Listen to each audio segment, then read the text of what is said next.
Buenas tardes, Jesús. Buenas tardes, Santiago. Gracias por atender a Primer Borrador. Gracias a ti. Antes que nada, bueno, ¿quién es Jesús Salado?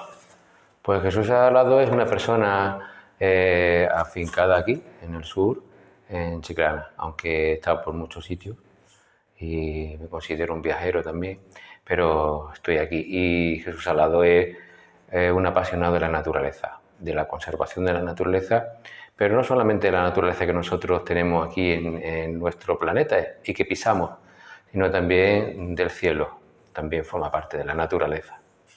¿En qué consiste exactamente su trabajo?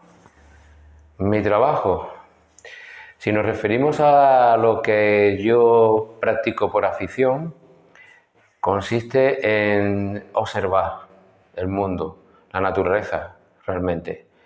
Mi otro trabajo es como profesor, del que, digamos, yo vivo, es como profesor en un instituto y enseño, como no puede ser de otra manera, a dibujar y pintar, a crear también a los jóvenes. ¿Usted se define como dibujante astronómico o esa definición no es correcta? Puede ser correcta, o a lo mejor quizá esa es la primera definición que se hace. Hay que tener en cuenta que el dibujo astronómico o el astrodibujo es una, se puede decir, disciplina o una afición que está ahora naciendo. No termina de arrancar porque es algo un poco complicado, teniendo en cuenta que tiene una gran competencia con la fotografía. La fotografía,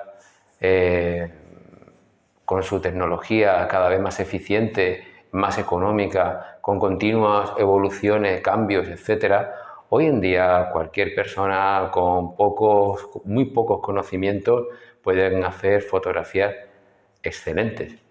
El dibujo, en cambio, requiere un sacrificio mayor, algo de conocimientos en habilidades o materiales y luego un desarrollo un poco más lento, pero esa lentitud va a hacer que tu afición como aficionado a la astronomía se prolongue durante mucho más tiempo. ¿Debo entender que vive usted más tiempo de noche que de día?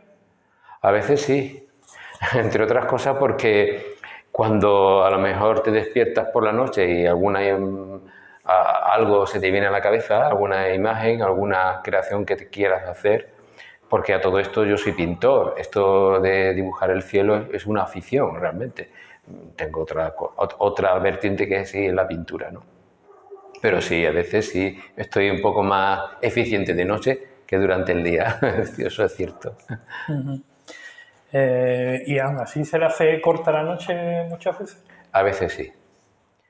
Bueno, además eso de quizá estar en vigilia cuando tú sabes que todos duermen, te hacen un poco como más dueño de todo. Parece como que todo te pertenece un poco más, ¿no? Y cuando tú observas algo o escuchas simplemente una ave nocturna, parece que lo hace solo para ti. Es una sensación que yo he tenido muchas veces, sobre todo cuando he estado a solas en el campo, en la montaña, observando con mi telescopio solamente. A veces no observaba y me quedaba quieto, oyendo pues, los animales por la noche o simplemente mirando sin telescopio el cielo y poco más, eso. Durante el día también, durante el día los parajes naturales también ofrecen cantidad de posibilidades. Lo que pasa es que cada vez es más difícil porque antes no, pero hoy cada vez el turismo se está metiendo más en estos sitios y a veces no lo hace de manera educada. Es lo desagradable de este tema, ¿no? Pero bueno, habrá que luchar con la educación para mejorar esto un poco. Habría que poner quizá unas normas de etiqueta para visitar la naturaleza, ¿no? Sí, bueno, yo creo que esas normas, sinceramente, yo creo que la gente las sabe. Lo que pasa es que no las respeta. ¿Por qué? Porque son cómodos. Yo creo que hay mucha comodidad en la sociedad que tenemos. El vivir, el consumismo, el vivir día a día y bueno, como decía el refrán aquel de Quevedo, la frase Yendo yo caliente, me da igual el resto, ¿no? Viva. Me ha dicho usted que, bueno, dibujante científico. ¿Usted es astrónomo también o No, yo no soy astrónomo. Yo soy pintor, licenciado en Bellas Artes por la Universidad de Sevilla y mi profesión es la educación. Lo de dibujante de la astronomía es algo que se conjugó en el momento en que esa afición al cielo, si además tú eres dibujante, bueno, al cielo y a la naturaleza, porque también soy dibujante de las aves o de este espacio natural que tenemos aquí en Cádiz, que es tan maravilloso, ¿no?, para las aves. Pues también frecuento el dibujo de aves. Entonces, claro, cuando tú, digamos, conjugas en tu persona esa afición por la naturaleza, además afición al dibujo, eso se queda como soldado y ya es muy difícil que esto se separe. Porque cuando tú dibujas, resulta que observas más y mejor. Y cuando observas más y mejor, más dibujas. Entonces, para mí es una forma de observar, es un pretexto. En estos cuadros también es un pretexto para observar, sencillamente. Usted dice que no es astrónomo, No. pero en sus observaciones del cielo usted se construye su propio telescopio. Sí. ¿Y por qué? No es tan raro. Hace 20 años que me construí el primero, sí era un poco más raro. Y después vino una oleada de que la gente se compraba los espejos para construir el telescopio. Realmente eso es puro bricolaje, de ensamblar, tornillos, bisagras, etcétera, etcétera. Y sí, claro, yo me he construido mis propios telescopios, pero además aquí en Andalucía hay gente que hacen hacen unas monturas para observar y se las fabrican ellos, pero asombrosas, impresionante. ¿Y por qué hace su propio telescopio? ¿Porque no encuentra en el mercado uno que le convenga a sus intereses? Exactamente, ¿cuáles son los motivos? Antes no los había. Cuando yo me construí los primeros, estamos hablando de telescopios que tienen mucha apertura. ¿Eso qué quiere decir? Que capta más luz. Es igual que si tú una noche de lluvia pones un vaso o pones un cubo de agua. El cubo va a coger mucha más agua. Pues esto es igual. Un telescopio grande va a captar más luz para objetos débiles. Eso en el mercado antes no se vendía. Hoy sí es fácil encontrarlo, pero son carísimos. Entonces la mejor opción siempre estaba en buscar a alguien que te pudiera pulir, se le llama así, pulir los espejos, reflectores, espejos de distintos tamaños los hay, ¿no? Y de esa forma tú te construías ya el resto. Pulir el espejo es muy laborioso, hace falta también tener experiencia y eso ya no estaba para mí, se me escapaba de las manos y yo no tengo un taller tampoco para hacerlo. Por tanto, la mejor opción para poder ver el cielo y poder adentrarte bastante, al decir adentrarte me refiero al cielo profundo. Estamos hablando de objetos fuera de nuestro sistema solar, galaxias, nebulosas, cúmulos estelares. Para poderlo observar bien necesitaba espejos que tuviesen una buena apertura, un buen tamaño, y eso solamente si te lo fabricabas tú lo podías tener. Mis telescopios tienen en torno entre unos 20 y tantos años, por ahí, 25 años puede tener mi primer telescopio que me construí. Es curioso eso. Y bueno, si usted tuviera que definir el cielo, ¿qué es el cielo para Jesús Salado? Pues lo es todo. Para mí yo creo que lo es todo, el cielo. El cielo es fuente de inspiración, de ciencia, inagotable además. Es futuro y es pasado. Eso para mí es el cielo. Cuando estamos mirando al pasado, estamos mirando al cielo también. Es que está todo ahí unido. Para mí el cielo es también una forma de escape, una manera de hacer un pequeño hueco en tu vida y parar. Pues, el cielo te lo puede ofrecer mejor que nada. Y si estás un poco místico, pues el cielo también. El cielo con lo que no funciona son con las ciudades. Cuando yo era un niño, mi padre me enseñó a buscar el Caminito de Santiago, que el Caminito de Santiago es la Vía Láctea. Se le llama Caminito de Santiago porque parece como que señala, en ocasiones nada más, parece que señala hacia Santiago de Compostela, pero ya no se ve. Ya no se ve, y menos desde la bahía. Otra vez de nuevo el salvajismo que existe en muchos temperamentos de nuestros conciudadanos, empresas, las negligencias que hay por parte de las entidades o de las instituciones que deberían de vigilar para que esto no nos lo roben. Te pongo un ejemplo. El cielo es patrimonio de la humanidad, ¿vale? Declarado por la UNESCO. Fíjate bien, Santiago, porque a nadie se le ocurriría tirar basura encima del monumento, por ejemplo, del Camarón. Es un monumento, es solo un monumento. Y a nadie se le ocurriría tirar basura.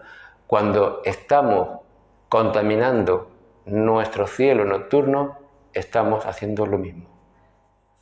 Igual, exactamente lo mismo. Bueno, ya me ha explicado que es el cielo, me ha dicho también que también construye sus propios telescopios, pero para usted, ¿qué es un telescopio? Técnicamente es un instrumento que te va a acercar, va a acortar las distancias entre donde estás tú, que es en nuestro planeta, y esas estrellas que están ahí arriba. Digo estrella, pero quiero decir realmente todo el firmamento a nuestro alcance. Eso es técnicamente. Pero cuando te lo construyes, de alguna manera empieza a formar parte de ti. Algo parecido a cuando tú tienes un anillo que le coges cariño, a una cadena que puedas llevar siempre, una chaqueta que te encaja muy bien y te gusta llevar tu chaqueta, algo parecido a eso. Y te llena de orgullo poder usar ese instrumento que además te has fabricado tú mismo y lo estás usando tú para poder ver todo lo que hay ahí arriba. ¿Y ha imaginado alguna vez un instrumento científico que no exista, pero que le ayudaría en su tarea como dibujante o como maestro? ¿Y cuál sería ese instrumento? Yo me puedo imaginar, precisamente hoy mismo lo he imaginado, Santiago, porque hoy dando una clase a unos niños les estaba explicando cómo era el ojo humano por el interior, que era el cristalino, y llevé una esfera de cristal. Y lo puse en la ventana y ellos vieron cómo esa esfera también era una lupa, que podía proyectar los rayos en un punto. Un telescopio funciona más o menos de una manera parecida. No es una esfera, es un espejo. Estamos hablando de un tipo de telescopio, los reflectores. Y cuando yo cojo esa esfera siempre lo pienso. Pienso que quizá algún día se pueda generar de alguna manera una esfera muy grande en el que te puedas meter dentro. Y el telescopio es esa esfera, donde tú ahí ya estás dentro del propio telescopio. Que no sería un telescopio como se entiende, sino más bien sería como una perturbación que sería una esférica y que concentrara los rayos en un punto. Eso sería maravilloso. Y que tú lo pudieras manejar. Yo pienso que a lo mejor, quién sabe, algún día aparece algo de esto. No sé, cuando yo era un niño me gustaba imaginar que podía yo hablar con alguien a la vez mirando una pantalla. Bueno, y no era yo el único que lo imaginaba. Y hoy en día lo tenemos. A lo mejor mis nietos puede que lo vean. Nuestros nietos, quiero decir. Cualquiera que le escuche podría decir, bueno, el instrumento que imagina Jesús podría ser un espacio de realidad virtual. Pero claro, la realidad virtual es algo que está construido a partir de lo que conoces. Sí. Pero ese instrumento te muestra cosas que el hombre no conoce todavía. Claro, la realidad virtual es virtual, no es real. Yo podría dibujar el cielo mirando una fotografía. Qué sencillo que sería esto, ¿verdad? Pero ¿dónde está la emoción? Un instrumento de verdad te está trayendo los fotones que han viajado durante millones de años, te lo están trayendo hasta tu telescopio. Esos fotones de luz que van viajando por ese espacio van a llegar a la Tierra y ahí estás tú con un modesto aparato que después de un par de reflexiones por dentro salen por un agujero y llegan a tu retina. Es como si tú los consumieses de verdad. De alguna forma estás haciendo un consumo de eso. En una pantalla no se me ocurre esa emoción.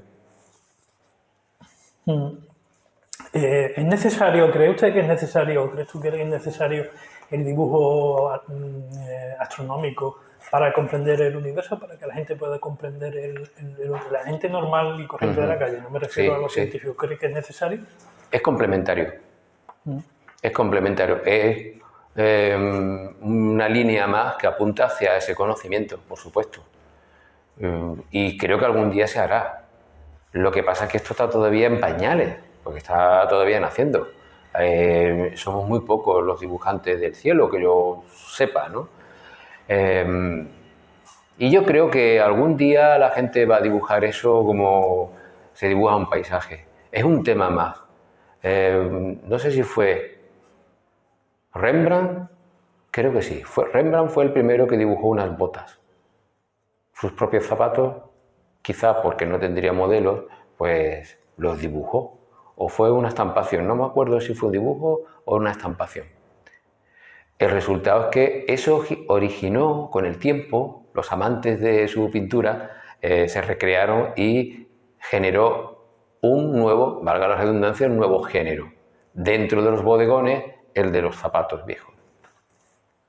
A lo mejor algún día podemos decir, oye, ¿qué te dedicas? Pues a mí me encanta pintar paisajes, retratos, yo dibujo el cielo y la gente lo ve como una cosa habitual casi. Puede. ¿Y las imágenes que conocemos del universo, del cosmos, se corresponden con la realidad?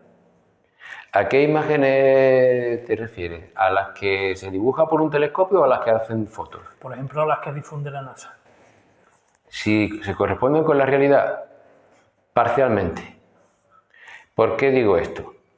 A ver, son fotografías científicas, entonces la ciencia no se recrea en la belleza, que también no se recrea solamente en la belleza, sino que deben falsificar la imagen con colores, a menudo, la mayoría de las veces con colores, para poder demostrar componentes, elementos que puedan haber en un objeto que estén fotografiando, pongamos una galaxia, por ejemplo, o una nebulosa. Si quieren saber qué cantidad de hidrógeno pudieran tener, necesitan poner filtros que van a falsificar los colores. Hidrógeno o oxígeno, cualquier material. Entonces, falsifican los colores, obviamente, porque el objetivo es científico, el descubrir no solamente la belleza, que también lo será, por supuesto, lo es, claro. Claro, pensaba, por ejemplo, en el telescopio James Webb, que está mandando imágenes bastante interesantes del espacio, y claro, dicen que lo que envía son datos, porque son un telescopio infrarrojo, y el ojo humano no puede ver el espectro infrarrojo. Envía datos que se traducen en imágenes que después, digamos, los artistas, los dibujantes adscritos a las instituciones científicas, dibujan para que la gente normal pueda verlo. Entonces, por eso te preguntaba todo esto, ¿no? Porque... Bueno, yo no sé si ahí habrá muchos dibujantes. Los dibujantes de ciencia dibujan las cosas que no se pueden ver, por ejemplo, agujeros negros. Y ya ni eso, porque lo hacen con ordenador, realmente. Los dibujantes ya no... Los dibujantes del cielo, que somos unos cuantos, te repito, lo hacemos simplemente por afición. El objetivo no es científico. El objetivo científico fue hace ya mucho tiempo. Desde que apareció la fotografía, el dibujante ya ahí no tenía ningún propósito, digamos, de fidelidad hacia lo que se fotografiaba. Se veía porque la fotografía es muchísimo más realista, obviamente, y más precisa, se puede decir, sí. También hace dibujos de la naturaleza, como nos ha comentado antes.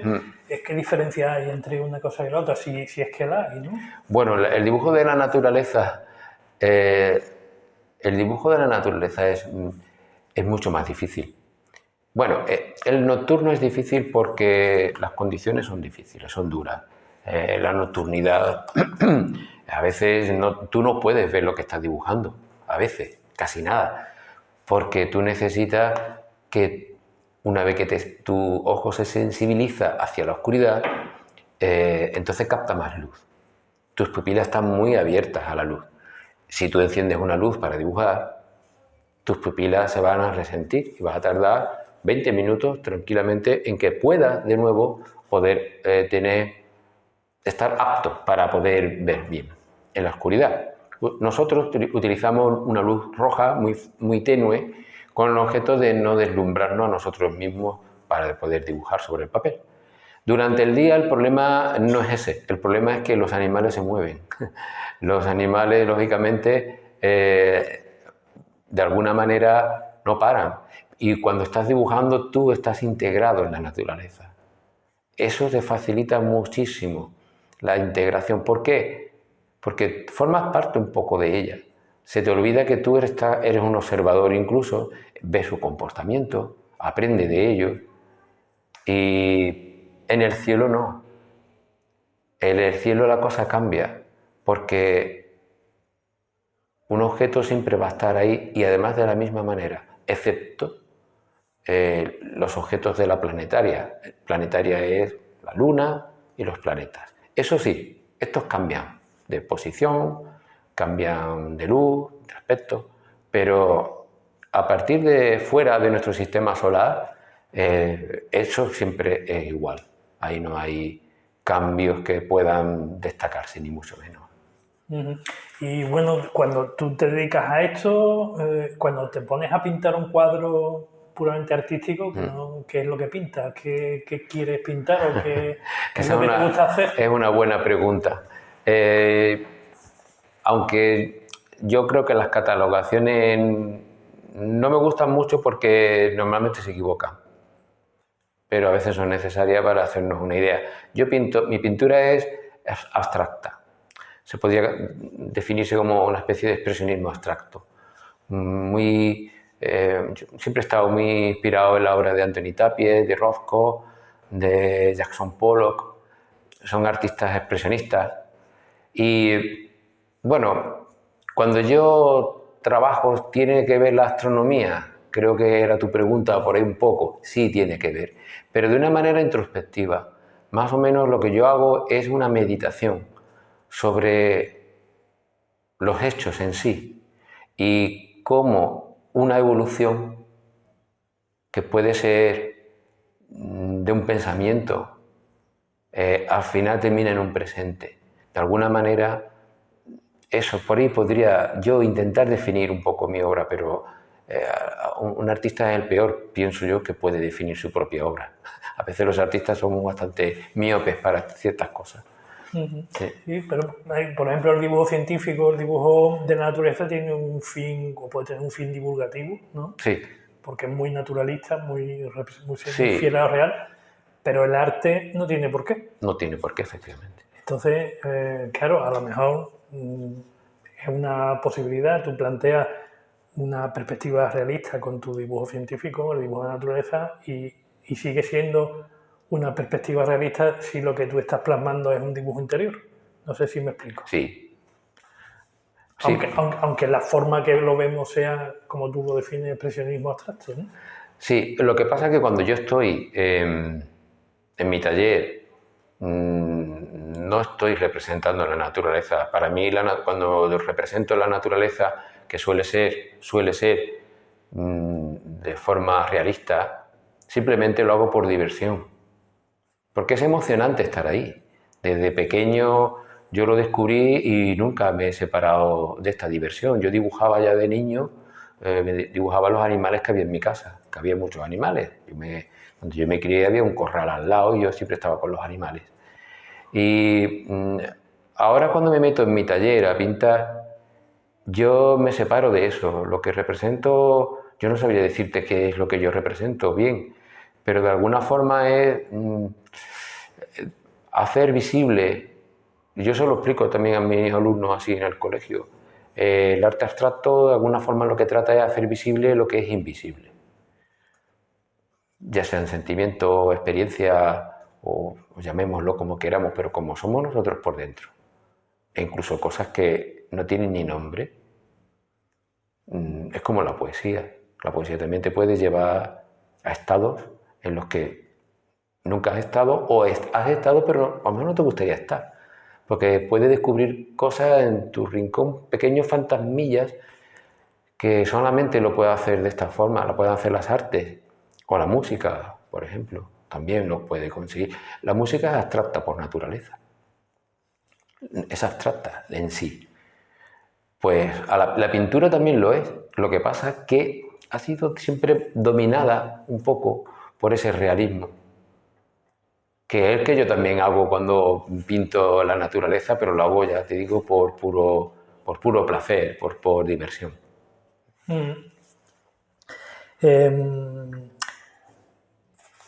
Si pudieras observar cualquier fenómeno astronómico o cuerpo celeste de cerca,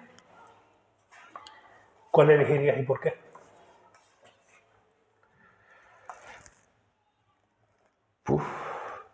Pues mira, si tuvieras que elegir uno en concreto, posiblemente quizá elegiría la nebulosa M42, que es además la más conocida de todos. Quizá esa, porque por varias razones. Una, porque es un criadero de estrellas y de planetas, seguramente. Otra, porque se está transformando.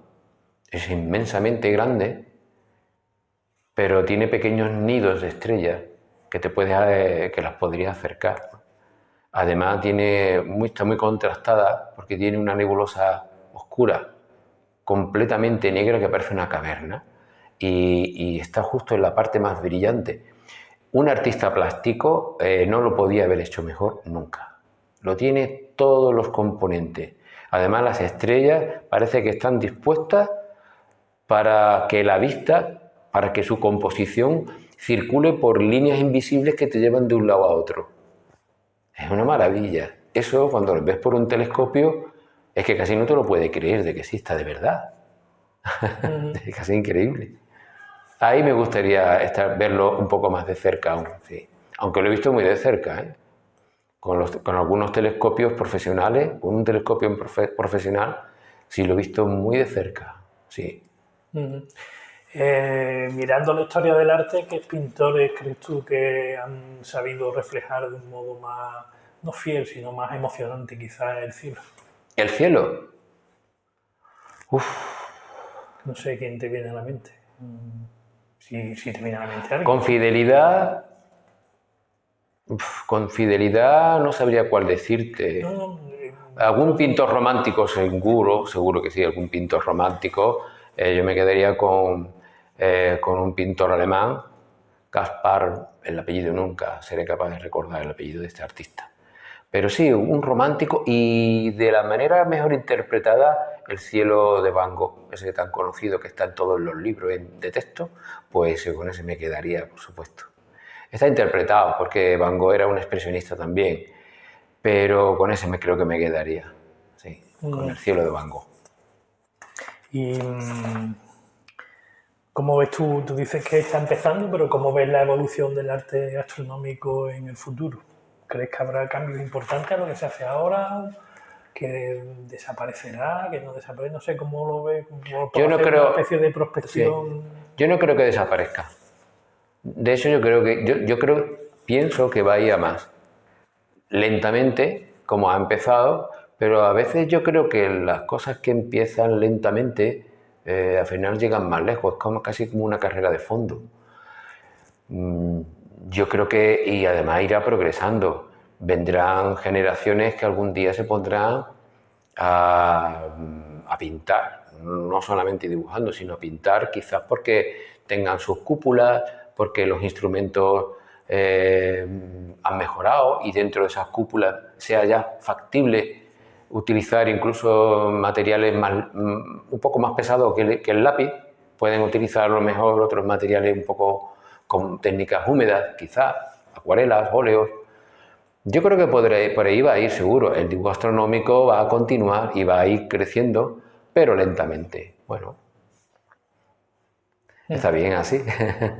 Y la misma pregunta, pero referida al arte. ¿Cómo ves tú el camino del arte en los próximos años? No sé, ¿cómo lo ves tú en el futuro? Bueno, a ver, la digitalización ha hecho que el arte haya, digamos, haya cogido una vertiente, pero no está bien definida del todo. Parece que todo también está en pañales. Por otra parte, yo cuando visito ferias de arte contemporáneo, todo también se ha vuelto muy inmediato, rápido y de alguna manera casi consumista. Y el arte a veces ocurre, es mi opinión, que parece que lo que pretende es casi parecerse cada vez más al diseño que al propio arte en sí. El arte debería de ser algo que nos cambie un poco después de verlo y reflexionarlo. Pero necesita un tiempo y todo va como demasiado rápido. Esa aceleración a la que estamos en estos días, en gran parte por la digitalización, ya cambia nuestra forma de ser, nuestro carácter de ver las cosas, ¿no? Y pensamos que todo tiene que ser rápido, incluido el arte. Por esa razón yo creo que el arte de caballete, el arte plástico matérico sobre un material, este arte va a perdurar y no va a estar desbancado por las artes digitales. Este va a seguir ahí, creo yo. Por ese motivo, entre otras cosas porque es fundamental que siga estando y los tanto críticos como clientes, galeristas, comisarios, se van a seguir dando cuenta de poner los ojos en esa rama que además no es copiable, no se puede repetir. En el arte digital sí. Se puede transferir más fácilmente. Muy bien, muchas gracias. Gracias a ti, Santiago.